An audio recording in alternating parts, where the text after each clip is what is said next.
whakatau mai ki o Marimutu. Te marae o Ngāti Rua takenga o roto mai o te whakatohia. O te kukurau ko ngā vai Amoamo, o tana pāmu I tau ki runga I te raupatutanga o ngā penu o te whakatohia.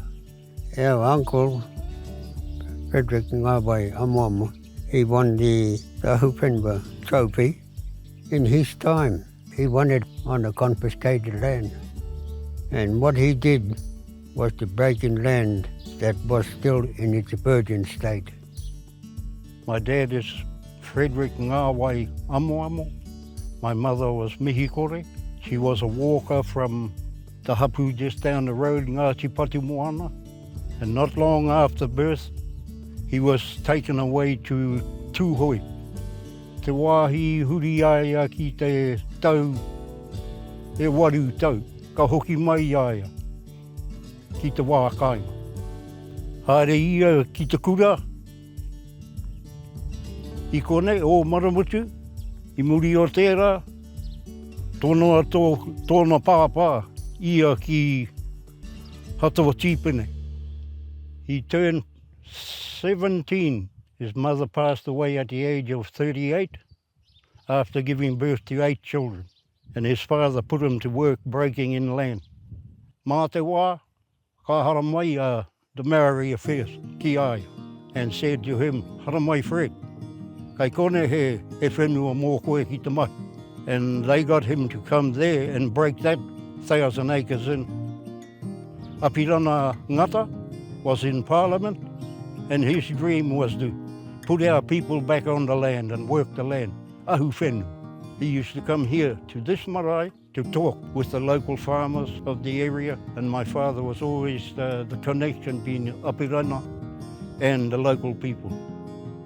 He was a strong, resilient man, full of knowledge. He was a placid man, also firm, very stern, very strong, and we all knew our place in life, you know.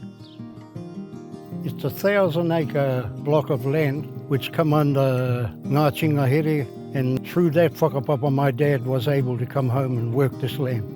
He cut out about 150 acres, and then that was given to another family, and then he cut out another 120 acres, and that one was given to another whānau, and then he cut out 120 acres for himself. So that's how our uncle had to develop this land that looked like that to become paddocks of pasture.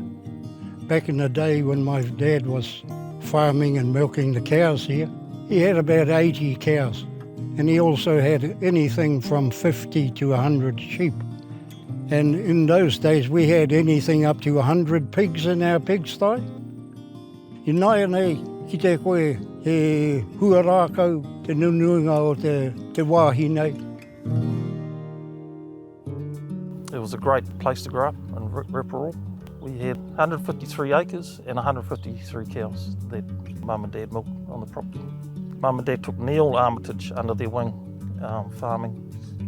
Neil farmed with us for about a year or so, I think, and then he absolutely loved farming and moved on himself. The trophy was presented here at this marae, o Marimutu. Yes, I think Dad won it in 79. I was born in 1980. Taught us the value of hard work. Yeah, I'm actually farming not too far away from Dad's farm at the moment, still in Ripperall. Close ties, always pop down and have a look to see how the old farm's looking. So Dad used to keep it pristine. Sorry Malloys, but it's not as tidy as what Dad had it. That's where we grew up and helped them on the farm, doing weeds on Christmas days, things like that. So yes, they'd line us all in a row and you'd have your grubber and you'd have to grub your weeds, do at least a few paddocks before we could open our presents. Yeah. So, great memories. Yeah. Oh, I have wonderful memories as a child coming here for the first 12 years of my life.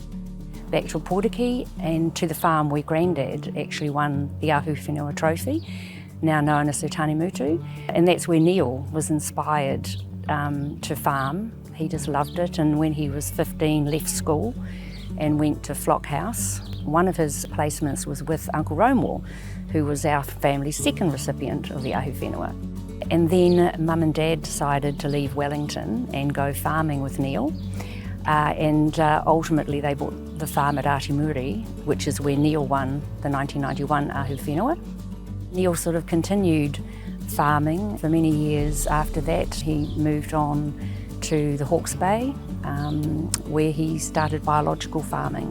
He was very interested in the sustainability and longevity, of farming in New Zealand. Neil was very passionate, very much a perfectionist about what he did, very much like Grandad and Uncle Romore. I think the family traits of the three winners sort of shone through in all of them. It was his life. He wouldn't have done anything else.